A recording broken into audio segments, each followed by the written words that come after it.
I'm Jason, and welcome to the channel. This playlist is going to follow my dream build, a 1965 Shelby Cobra. I was obsessed over this car since I was 16, and I finally had the opportunity to make it a reality. The last 30 years I've been saving and researching who wanted to buy a replica from, and I always came back to ERA.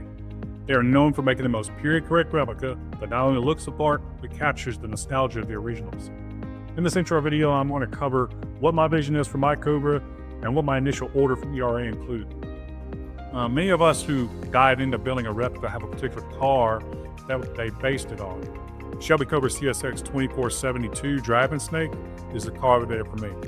Pre-1965 Cobras were labeled as slab sides.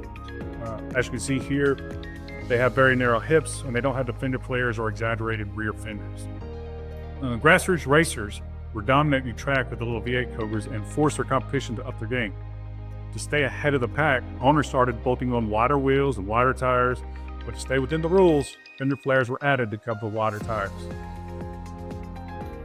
Then the dragonsnakes came into the picture. Not only were they Cobras dominating the road course, but they were winning at the drag strip as well. This brings us up to my ERA Cobra order. I called Peter and told him the car I wanted to replicate, and he told me, I don't know about that, and then he took my money. So let's get into what I ordered. The options and cost shipped to my door. I ordered the slab side base kit, which comes with full interior. I opted for the powder coated frame, body bonded to the frame, original style switches and gauges, leather interior with FIA seat on one side and a standard seat on the other, 12-inch performance front brakes with the wheel look calipers. I had to get the Jaguar rear suspension with the FIA width. At the time, the optional ERA rear end was not available. They had some issues getting the hub carriers. I also got the 6-pin hubs and the Trigo 6-pin FIA wheels. And I had the wheels powder coated bronze by a local powder coating company. I ordered the car in April of 2020. It took about 3 years to get it due to the pandemic. I now have the car in a full roller as pictured here. I test fit the engine, but that will be revealed in later episodes. Gimme, I need. Let me get into what everybody wants to know.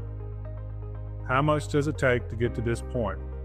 Well, final invoice from ERA was around $55,000 and shipping was another $3,200 to get it from New Britain, Connecticut to San Antonio, Texas. It's all in for this first phase, about $58,200. I am never going to financially recover from this. Final required items are paint and bodywork, engine, transmission, and about another 1,000 small little items along the way. So if you want to follow along, please just like and subscribe. If you want to know when a new video is going to hit, just hit the little bell at the bottom. Thanks for watching.